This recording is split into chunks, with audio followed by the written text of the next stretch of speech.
Hello. Welcome to today's meditation and Sutra study.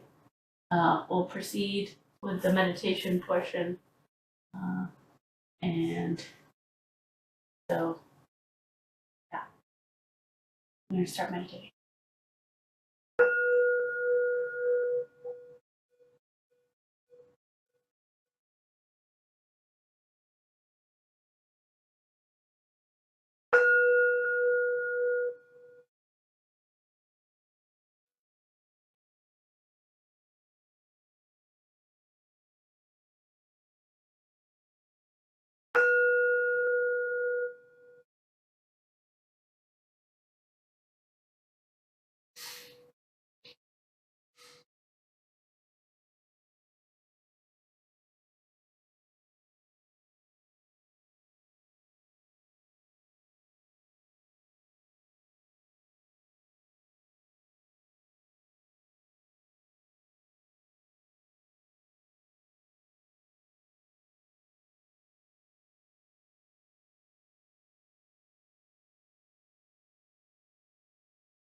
Alright, now we'll transition into the Sutra study portion. So take a few minutes, stretch legs, and we'll come back in a couple minutes.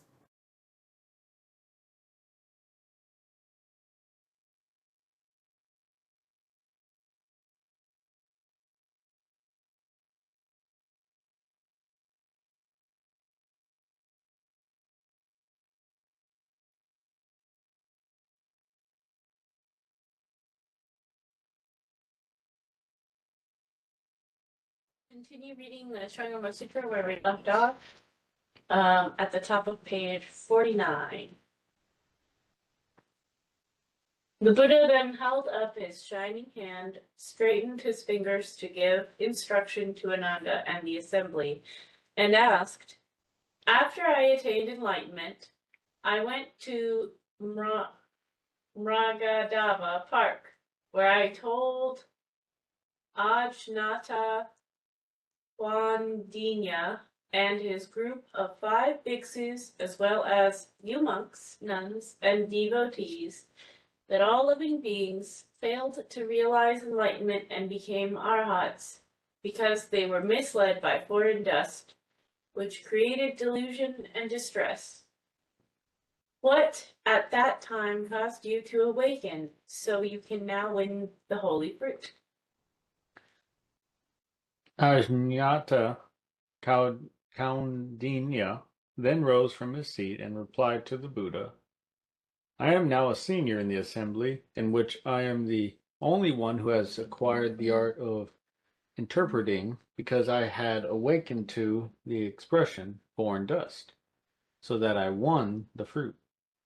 World honored one is like a guest who stops at an inn where he passes the night or eats something and then packs and continues his journey, because he cannot stay longer.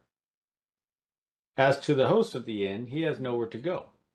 My deduction is that one who does not stay is a guest, and one who stays is a host. Consequently, a thing is foreign when it does not stay. Again, when the sun rises in a clear sky and its light enters through an opening, the dust is seen to dance in the ray of light, whereas the empty space does not move. I deduce that that which is still is the void, and that which moves is the dust. Consequently, a thing is dust when it moves. The Buddha said, "Correct." Buddha then bent, straightened, and rebent his fingers, and asked Ananda, "What did you see?" Ananda replied, "I saw the Buddha open and close his fist." The Buddha asked, "You say that you saw my fist open and close. Was it my fist or your seeing that opened and closed?" Ananda replied, "As the Buddha's fist opened and closed, I saw that it, and not the nature of my seeing, did so by itself." The Buddha asked, "Which one moved and which was still?" Ananda replied, "The Buddha's hand was not still. As to the nature of my seeing, which was already beyond the state of stillness, it could not move." The Buddha said, "Correct." Thereupon, the Buddha sent out from his palm a radiant ray of light to Ananda's right, and the disciple turned to look at it. Then he sent out another ray to Ananda's left, and the disciple turned to look at it. The Buddha then asked, "Why did your head move?" Ananda replied, "I saw the Buddha send out radiant rays of light to my right and left. I turned to look at them, and so my head moved." As you turn to the right and left to see the Buddha light, is it your head or your seeing that moves? Ananda, world honored one, it is my head that turns. As to my seeing, which is already beyond stillness, how can it move? The Buddha said, "Correct." The Buddha then declared to the assembly, "So every worldly man knows that what moves is dust, and that he who does not stay is a guest. You have seen Ananda, whose head moved of itself, whereas his seeing was unmoved.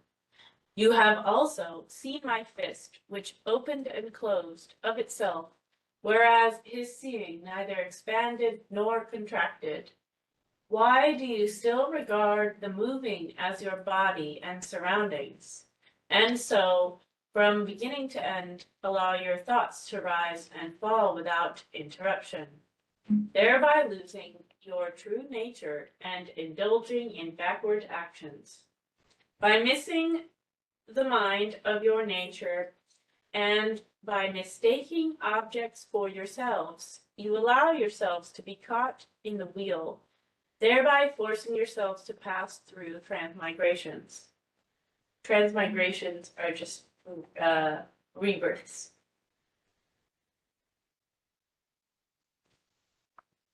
After Ananda and the whole assembly had heard the Buddha's words, their bodies and minds became calm and composed. They thought that since the time without beginning, they had lost their own minds by wrongly clinging to the shadows of their differentiated causal conditions, and that they had only now awakened to all this, like a baby who had not suckled for some time, and suddenly saw its loving mother. They brought their palms together to thank the Buddha and wished to hear his teaching on the dual states of reality and unreality, existence and non-existence, and mortality and immortality of body and mind. King Prajnajeet then rose and said to the Buddha, "Before I received the Buddha's instruction, I met Katyayana and Bar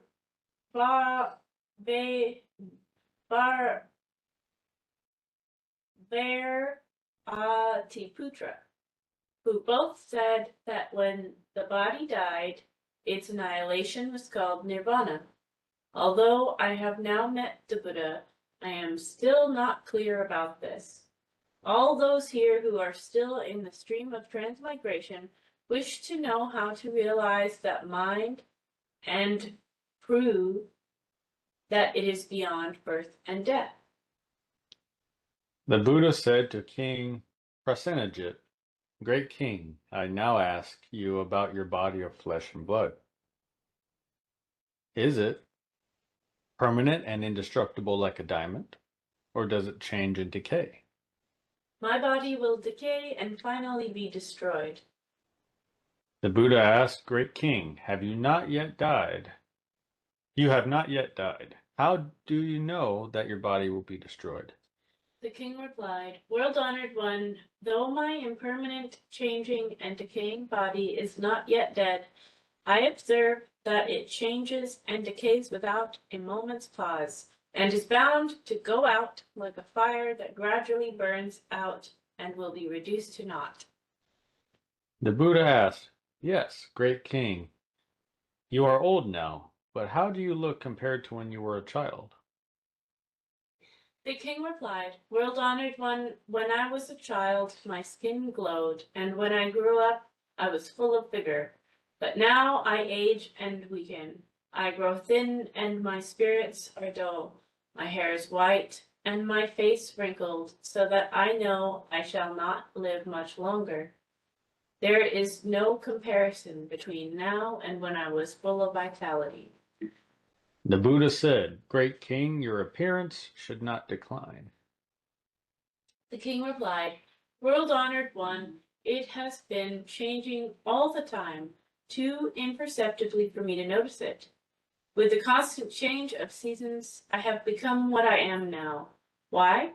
Because when I was 20, though still young, I already looked older than when I was 10, while at 30, I was still older still. As I am now 62, I am older than at 50 when I was stronger. World-honored one, I notice this imperceptible change in every decade, but when I look into it closely, it has occurred not only yearly, monthly, and daily, but in each moment of thought. That is why I know that my body is destined to final destruction." The Buddha said, "Great king, you observe this ceaseless change and know that you will die. But do you know that when you do, there is that which is in your body and does not die?"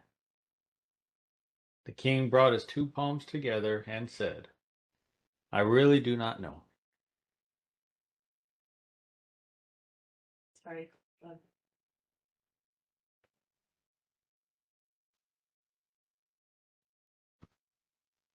The Buddha continued, I will now show you the nature which is beyond birth and death. Great king, how old were you when you first saw the Ganges? The king replied, "When I was 3, my mother took me to worship the deva Jiva. As we crossed the river, I knew it was the Ganges." The Buddha asked, Great king, as you just said, you were older at 20 than at 10, until you were 60, as days, months, and years succeeded one another. Your body changed in every moment of thought. When you saw the Ganges at 3, was its water the same as it was when you were 13? The king replied, "It was the same when I was 3 and 13, and still is now that I am 62. Buddha said, as you now notice your white hair and wrinkled face, there must be many more wrinkles than when you were a child. Today, when you see the Ganges, do you notice that your seeing is old now while it was young then? The king replied, "It has always been the same, world-honored one." The Buddha said, Great king, though your face is wrinkled, the nature of this essence of your seeing is not. Therefore, that which is wrinkled changes, and that which is free from wrinkles is unchanging. The changing is subject to destruction, whereas the unchanging fundamentally is beyond birth and death. How can it be subject to your birth and death? Why do you bring out Maskari Gosliputra's teaching on total annihilation at the end of this life? Upon hearing this, the king realized that after death there will be life again, and other transmigrations. He and the whole assembly were happy and enthusiastic at the teaching, which they had never heard before.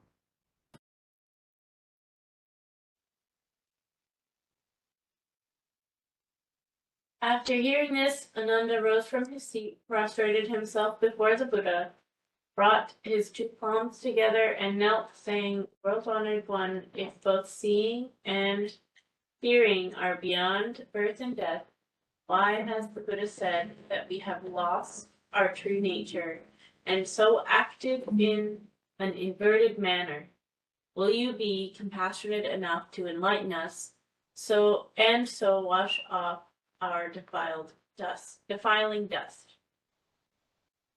Thereupon the Buddha lowered his golden-hued arm with the fingers pointing downward and asked Ananda, "As you now see my hand, is it in a correct or inverted position?"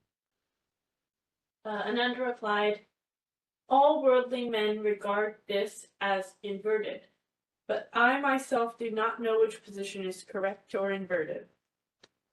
The Buddha asked, "If they hold that it is inverted, which position do they consider to be upright?" Ananda replied, if the Buddha holds up his hand, pointing to the sky, it will be upright. The Buddha then held up his hand and it said, "If worldly men so discriminate between an upright and inverted hand, they will in the same way differentiate between your body and the Buddha's pure and clean Dharmakaya, and will say that the Tathagata's body is completely enlightened, whereas yours is upside down. If you look closely into your body and the Buddha's, where is this so-called inversion?" After hearing this, Ananda and the assembly were bewildered and gazed fixedly at the Buddha without knowing whether their bodies and minds were really inverted.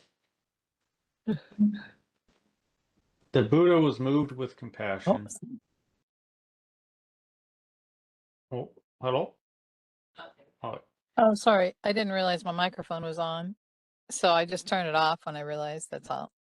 No problem. Thanks. Sorry. The Buddha was moved with compassion and, out of pity for Ananda and the assembly, said in his voice as steady as the ocean tide, "Virtuous men, I have always declared that form and mind and all causes arising therefrom, all mental conditions and all causal phenomena are but manifestations of the mind.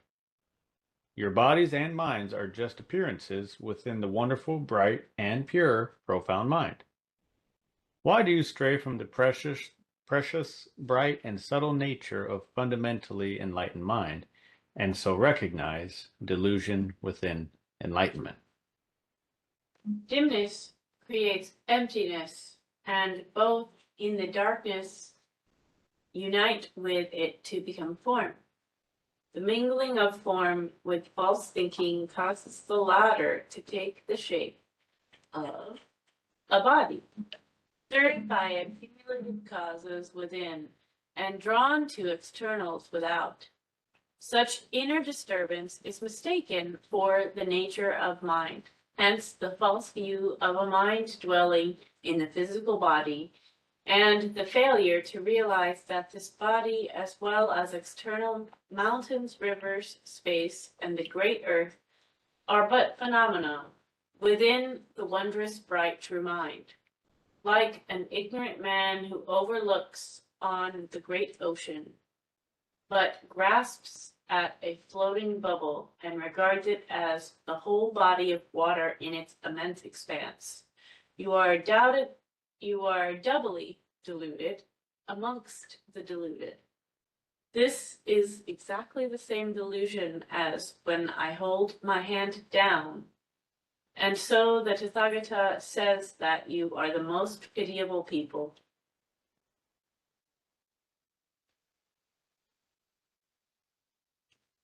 Ananda was moved to tears by the Buddha's compassion and profound teaching, brought his two palms together, and said, "After hearing the Buddha's wonderful Dharma, I have realized that the wondrous bright mind is fundamentally perfect, so that I always dwell in my mind ground. But if my awakening has been due to the Buddha's preaching, I have used my causal mind to hear it with reverence, thereby merely realizing that mind. I dare not pretend that it is the fundamental mind ground. Will you be compassionate enough to enlighten me so as to remove my doubts so that I can return to the supreme Tao?" The Buddha said, you are still using your clingy mind to listen to the Dharma. Since, however, this Dharma is also causal, you fail to realize the Dharma nature. This is like a man pointing a finger at the moon to show it to others who should follow the direction of the finger to look at the moon. If they look at the finger and mistake it for the moon, they lose both the moon and the finger. Why? Because the bright moon is actually pointed at. They both lose sight of the finger and fail to distinguish between brightness and darkness. Why? Because they mistake the finger for the bright moon and are not clear about brightness and darkness. Likewise, if you mistake your intellect, which hears my preaching voice, for your true mind, the latter's discerning nature should be independent of that differentiated voice. For instance, when a traveler spends the night at an inn, he does so for a time and then leaves, not staying there forever. As to the innkeeper, he has nowhere else to go, for he owns the inn. It is the same with your mind. If it is your true mind, it has nowhere to go. Then why, in the absence of speech, hath it no discerning nature of its own? This discriminating does not arise only when I speak, but also when you discern my appearance. It has no discerning nature of its own when there is no form. Even when you reach the state in which all discrimination ceases, a state that is neither form nor voidness, which the heretics call primordial darkness. If that which has no discerning nature of its own ceases to exist, in that absence of causal conditions, how can the nature of your mind be an independent host if it disappears when it returns to its causes? So this paragraph seems like it's they reverse. I'm gonna highlight it. It seems like it's another way to state what we have noted up on I think it's 42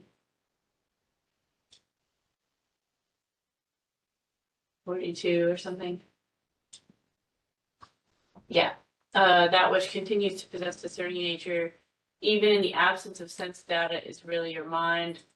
And this seems like the that restated. I'll reread it. If that which has no discerning nature of its own ceases to exist in the absence of causal conditions, how can the nature of your mind be an independent host if it disappears when it returns to its causes?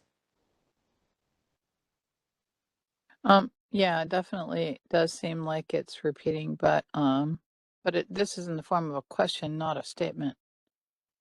Yeah, I agree. So Yeah, one of them so is a definition, and this is just like a. yeah, he's trying to elicit the student to try to see it for himself, but he finds he can't. So it's just the whole sutra is just a matter of trying to ask the same question over and over to try to get the student to understand. So it's a great teacher's manual, but yeah, the form of a question doesn't help us establish any kind of zendo or structure. No, But no, I just thought it was interesting. I'd never noticed before that this is it's close to the same phrasing. well, it's interesting because it would follow. You would have the statement of what is Supreme Bodhi first, and then this would follow. True. Mm-hmm. So, if you have a student practicing Supreme Bodhi as it's stated, then you would ask the student this. Yeah. Yeah. Let's see.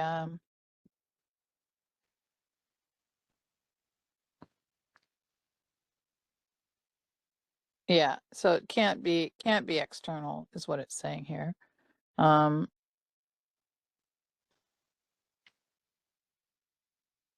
Yeah, that's interesting. It can't.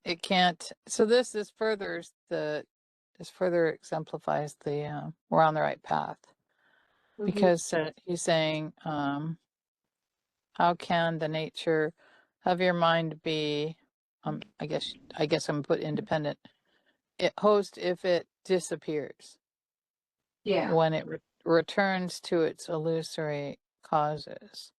So he is admitting here that it does disappear. No.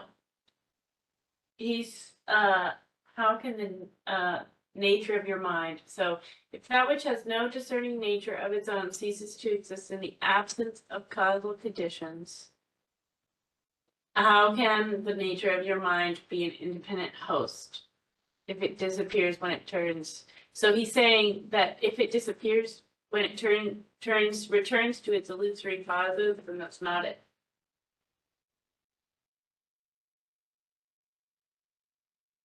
I don't understand how it's not it. What I'm seeing is I'm seeing it contrary to the way you're seeing it. So if that which has no discerning nature, that which continues to have discerning nature in the absence of okacha and discernment. Okay, yeah. So this would be no discerning nature, which is the opposite of what we've been told we should keep, is the discerning nature. So this would be nihilism. Yeah. Hmm. Because discerning nature is is fundamentally what allows us to think. Well, it's the To, it's the hold on. It's the potential to have discernment. right. It's the potential. So you're staying the mind in a state of potentiality when you're in supreme bodhi, but you're not reaching that potential. So if you don't have that potential, which would be nihilism, or Yeah. people arguing that the void is supreme bodhi, which is wrong, then Yeah. this is the line that would help clarify that. Yeah, exactly. All right. Cool. Good point. All right, thanks. Thank you. Ananda asked, if every state of my mind can be returned to its cause, why does the Buddha speak of the wondrous, bright, original mind, which is not returnable to anywhere? Will you be compassionate enough to enlighten me?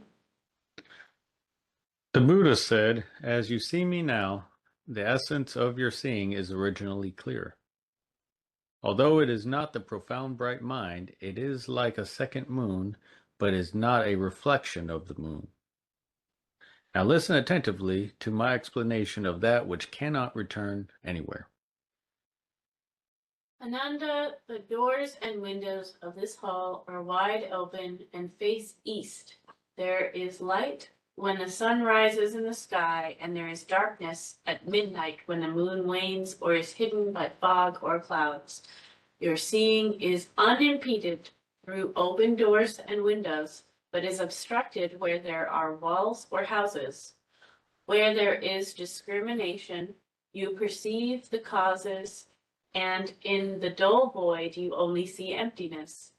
An unconscious condition results from confused externals, whereas an awakened state leads to clear perception. Ananda, see now how I return each of these changing states to its causal origin. What are these original causes? Ananda, of these changing conditions, light can be returned to the sun. Why? Because there is no light without the sun, and since light comes from the sun, it can be returned to it. Darkness can be returned to the waning moon, clearness to the open doors and windows, obstruction to the walls and houses, cause to differentiation, emptiness to relative voidness, confused externals to unconsciousness, and clear perception to the awakened state. Nothing in the world goes beyond these conditions. Now, when the essence of your perception confronts these 8 states, where can it be returned to? If to brightness, you will not see darkness, when there is no light. Although these states, such as light, darkness, etc., differ from one another, your seeing remains unchanged.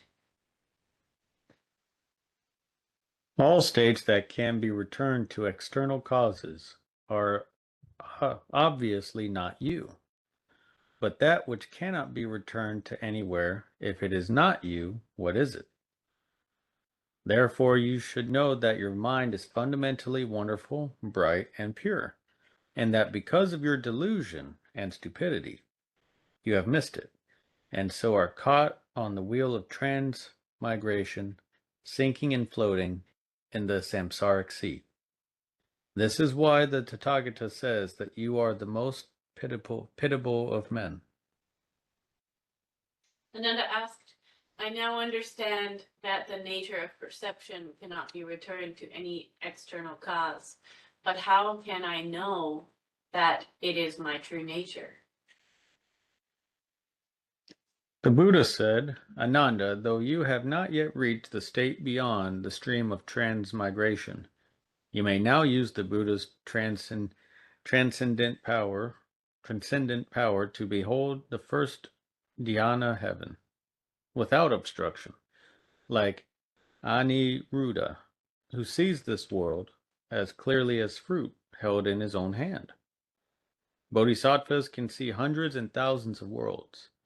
Buddhas in the 10 directions can see all the pure lands as countless as the dust. As to living beings, their range of sight is limited to inches. Ananda, as you and I see the palaces inhabited by the 4 heavenly kings with all that is there in water, on the ground, and in the air, though there is a great variety of forms and shapes in the light and darkness, they are but hindrances resulting from your differentiation of objective phenomena. Here you should distinguish between your own self and external objects.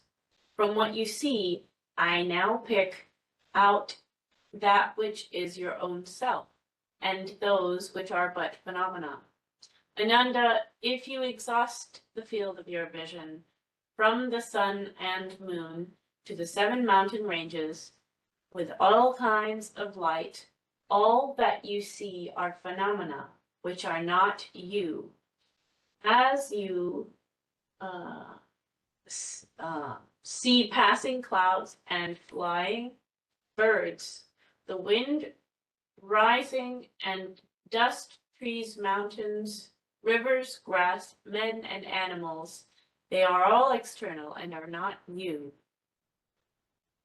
Ananda, the great variety of things, far and near, when beheld by the essence of your seeing, appear different, whereas the nature of your seeing is uniform. This wondrous, bright essence is really the nature of your perception. If seeing is an object, you should also see my seeing. If you can do so, why, when I do not see things, do you not see my non-seeing? If you do so, it will not be real, but your false seeing. If you do not see my non-seeing, it follows that your seeing and my seeing are not objects. If so, why cannot your seeing be you? Again, if when you see an object, you grasp at it as such, it should also see you.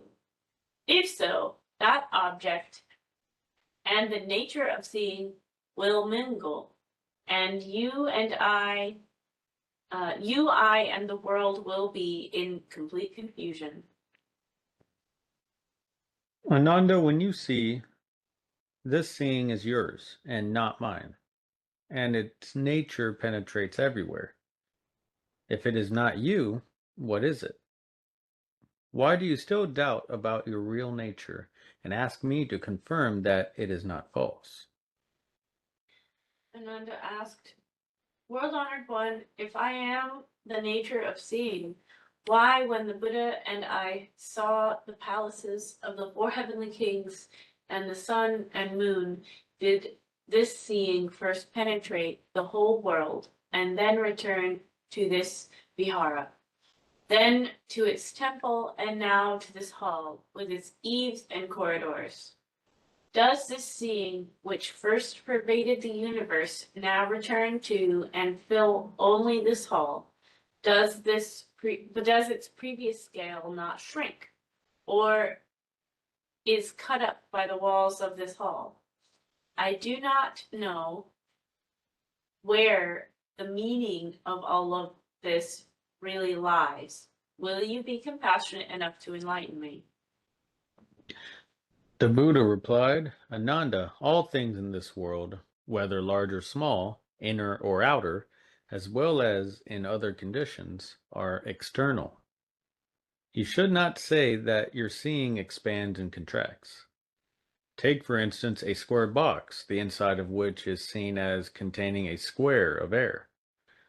Now tell me, is the air seen as square in the square box?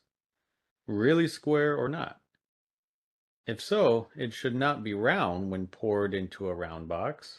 If not, then there should be no square of air in the square box. You say that you do not know where the meaning of all of this really lies. The meaning being so, where do you want it to lie? Ananda, if you want the air to be neither square nor round, just throw the box away. Since air has no location, you should not again insist on removing the place where it lies.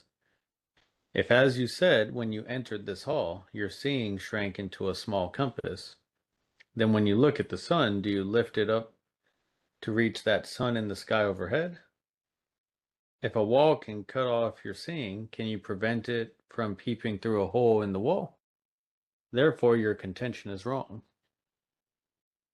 All living beings from the time without beginning have disregarded their own selves by clinging to external objects, thereby missing their fundamental minds. Thus they are being turned round by objects and perceive large and small sizes. If they can turn objects round, they will be like the Tathagata, and their bodies and minds will be in a state of radiant perfection. From their immutable holy sight, the end of each of their hairs will contain all lands in the 10 directions. Ananda asked, if this essence of seeing is my wondrous nature, the latter should manifest before me. If seeing is my real ego, then what are my body and mind? But in fact, my body and mind can discern, whereas that seeing can not discern my body. If perception is my mind and causes me to see, then this perception is my ego, whereas my body is not. This is exactly what the Buddha previously refuted. Objects should then see me. Will you be compassionate enough to enlighten me? The Buddha replied, Ananda, your conception of perception being in front of you is incorrect, because if it is, the essence of perception should have a position which can be shown. As you sit in Jetavana Park, you see its trees and nullas, as well as this hall, with the sun or moon overhead and the Ganges in the distance. As you are now in front of my lion seat, moving your hand to point to the surroundings, such as the dark foliage of the wood, the bright sun, blocking walls and clear open spaces, as well as grass, plants, and very small things, although they are of different sizes, each of them can be pointed out. If they are really your seeing manifesting in front of you, you should be able to show which one is your seeing. Ananda, you should know that if voidness is your seeing, since it has already become your perception, then how can it be empty? If an external thing is your seeing and has already become your perception, how can it be external? So after dissecting all things in front of you, pick out the bright and pure principle of your perception and show it, to prove that it is clearly and irrefutably identical with externals.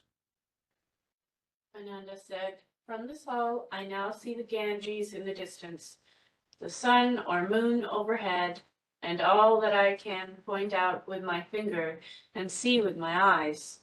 They are all things, but not one of them is my perception. World-honored one, as the Buddha has said, not only a beginner of the Sravaka stage like myself, who is still in the stream of transmigration, but even a bodhisattva cannot dissect things and pick out the essence of seeing which has an independent nature apart from phenomena. The Buddha said, correct, correct.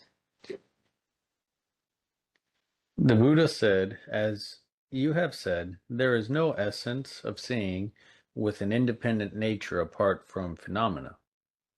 Now, if there is no perception in the things you point out, I now ask again, as you and the Tathagata sit in this Jetavana Park, when you see the wood and all externals, including the sun or moon, if there is no essence of seeing which can be picked out from them, tell me which one is not the seeing.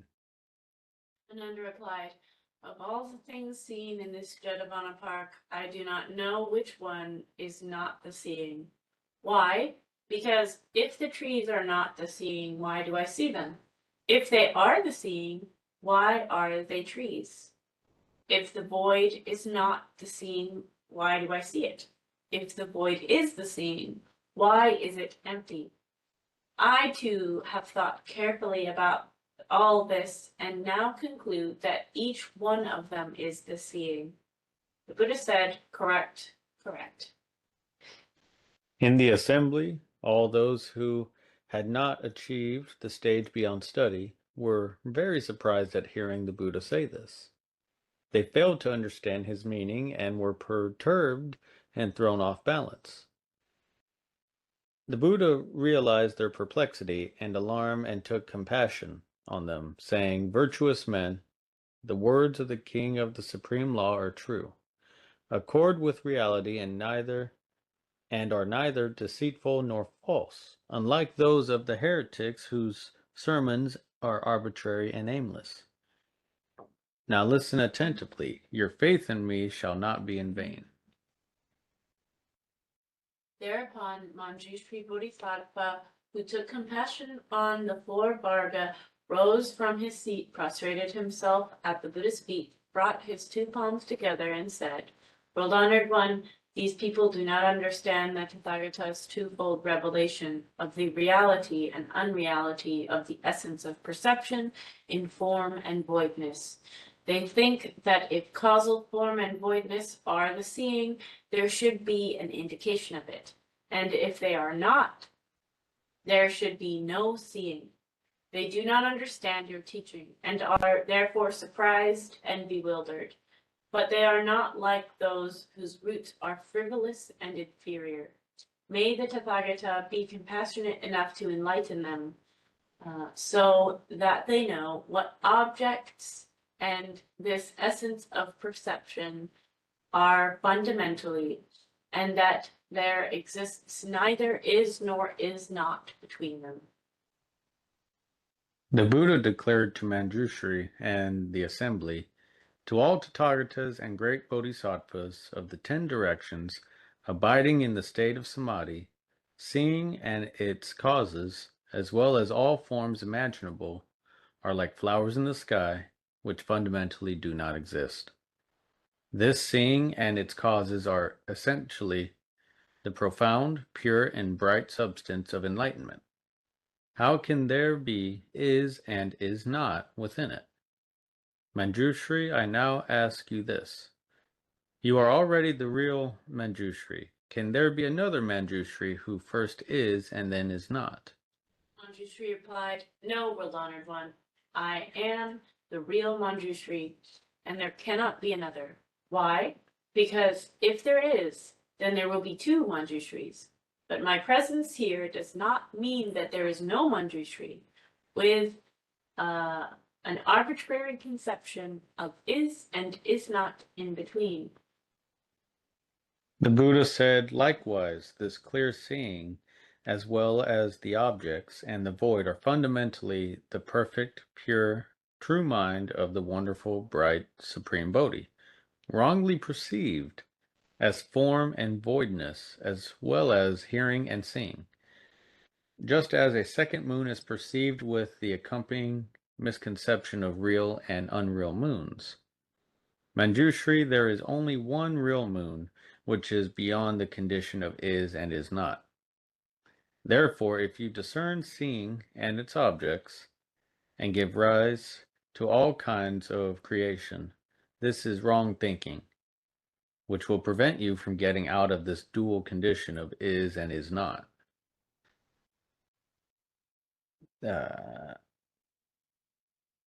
This true, essential, wonderful, bright, and enlightened nature, it will enable you to avoid this duality." Ananda said, "World honored one, the king of the law has preached the nature of causal enlightenment, which is always present in the 10 directions, and which is beyond birth and death. Does this differ from the concept of primordial profundity, according to the doctrine of Kapila, and that of the true ego pervading everywhere according to the heterodox ascetics who covered their heads with ashes and dust. The Buddha, while on Lanka Mountain, once said to Mahamati, heretics always speak of natural existence, but I preach causes and conditions which are beyond the stage they have reached. Now, as I look into the nature of enlightenment, it is self-existent, above birth and death and beyond all falsehood and inversion. There seems to be neither cause and conditions nor their natural existence. Will you please teach us so that we shall not fall into heresies, but win the bright mind of wonderful, enlightened, true mind? The Buddha said, I have expediently revealed the truth to you, yet you do not awaken to it, but mistake it for being the self as such. Ananda, if it is the self as such, it should show clearly that its substance is the self. Now look into this wondrous seeing and see what is itself. Do you mean that light, darkness, clarity, or obstruction is itself? Ananda, if light is itself, you should not see darkness, and if the void, you should not see obstruction. If darkness is itself, the nature of your seeing should cease to exist when there is light. If so, why do you still see light? Ananda said, if so, the nature of this wondrous seeing is not the self as such. I now guess that it is created by cause and condition, but I am still not clear about it. I pray that Tathagata will teach me how this accords with the nature of cause and condition. The Buddha said, you now speak of cause and condition. Let me ask you this. When you see things, the nature of seeing manifests. Does the seeing exist because of light, darkness, clarity, or obstruction? Ananda, if it exists because of light, you should not see darkness, and if because of darkness, you should not see light. It is the same with clarity and obstruction. Again, is this seeing in a bright, dark, clear, or obstructed condition? Ananda, if it is clear, you should not see any obstruction, and if it is obstructed, you should not see that it is clear. It is the same with light and darkness. Therefore you should know that the essential Bodhi is wondrous and bright, being neither cause nor condition, neither self as such nor not self as such, neither unreality nor not unreality, and neither reality nor not reality, for it is beyond all forms and is identical with all things. How can you now think of it and use the frivolous terminology of the world to express it? This is like trying to catch or touch the void with your hand. You will only tire yourself, for how can you catch the void? Ananda asked, World-honored one, if the nature of wonderful enlightenment has neither cause nor condition, why has the Buddha always told the bhikkhus about the nature of seeing, which exists because of the four conditions of voidness, light, mind, and eye? What does all this mean? The Buddha replied, I spoke of worldly cause and condition which have nothing to do with supreme reality. Ananda, I now ask you this. When a worldly man says that he can see things, what does he mean by seeing and not seeing? Ananda replied, when a worldly man sees form by the light of the sun, moon, and lamps, this is called seeing. But in the absence of such light, he cannot see. Ananda, if it is called not seeing when there is no light, he should not see darkness. If he does, this is because there is no light. How then can there be no seeing? Ananda, in the dark, if this is called not seeing solely because he does not see the light, then when there is light, If he does not see darkness, this is again called not seeing. Thus, there would be no seeing in both cases. But in these two states which replace each other, the nature of your seeing does not cease for an instant. Therefore, there is seeing in both states. So how can there be no seeing? Therefore, Ananda, you should know that when you see the light, your seeing is not clear. When you see the darkness, your seeing is not obscure. When you see the void, it is not empty. And when you see obstruction, it is not obstructed. After you have understood these four states, you should also know that your seeing perceives the essence of seeing, the former of which, the former is not the latter, which still differs from it. How can your seeing reach that seeing? How can you speak of cause and condition, of the self existing as such, and of the union? You are all ignorant and narrow-minded hearers, and cannot understand pure and clean reality. I now teach you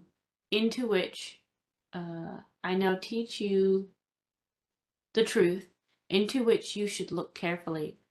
So do not allow indolence and remissness to obstruct your path to profound Bodhi.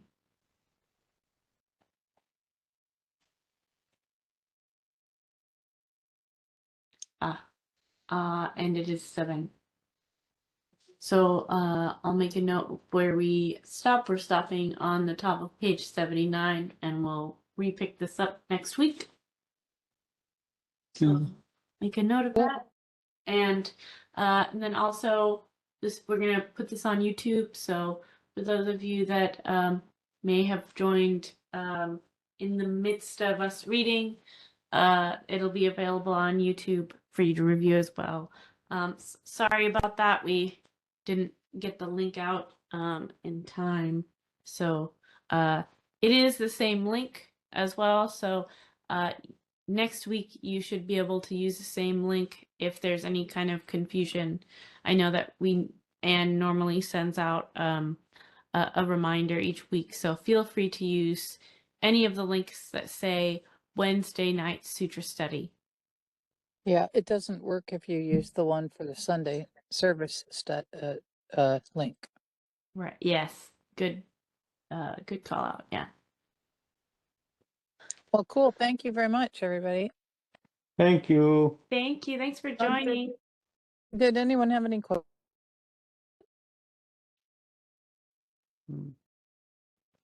Yeah. How's it going? It's Corey. Hey, Corey.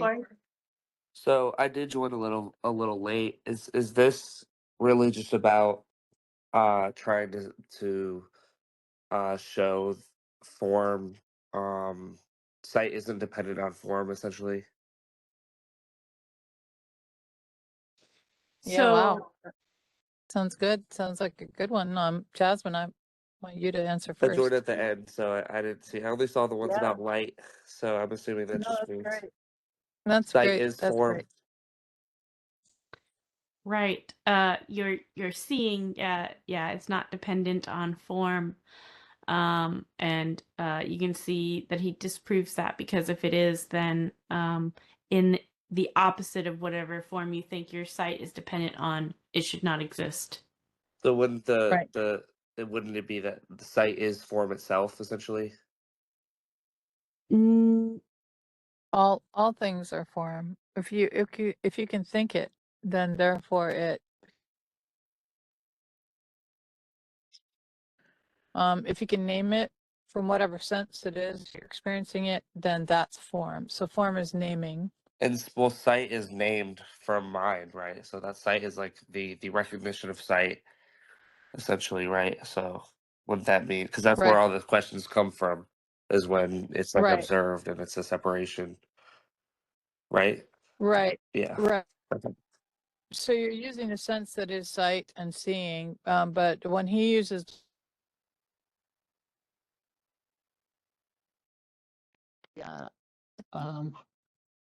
Like the sense the 5 contact. aggregate. The sense contacted it is actually the word that forms in your mind that tells something.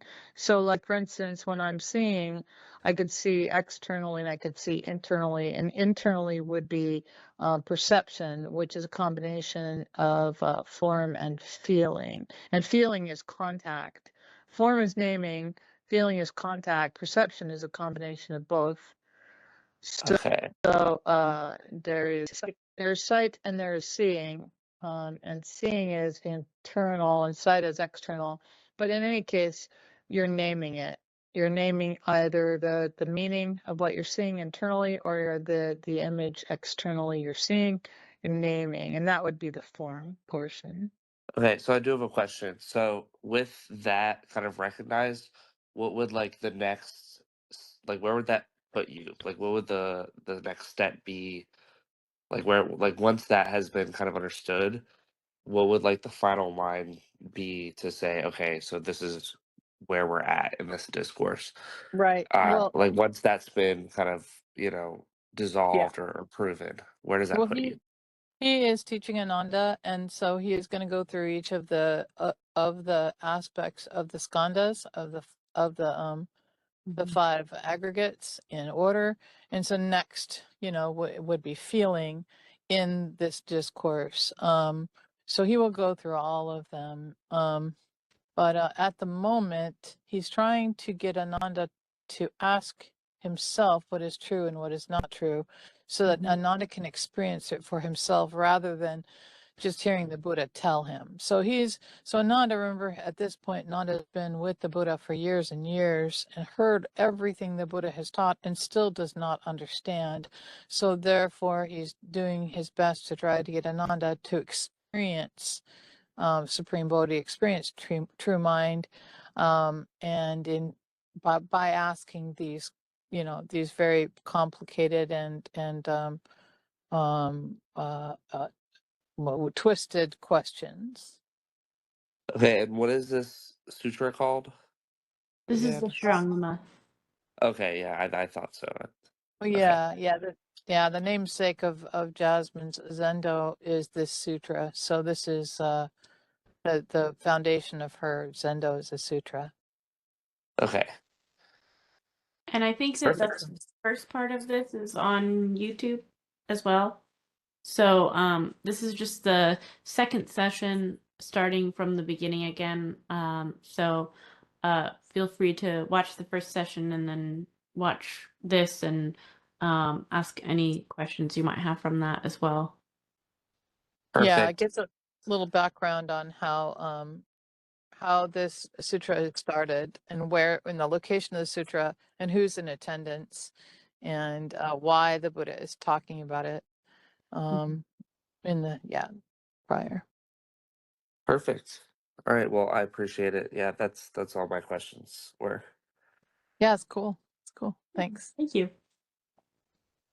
All right, then with that, we'll wrap up today and we'll see you next time. Thank you guys for attending. Thank you. Yeah. Thank you. Thank you. Bye. Bye bye. Bye.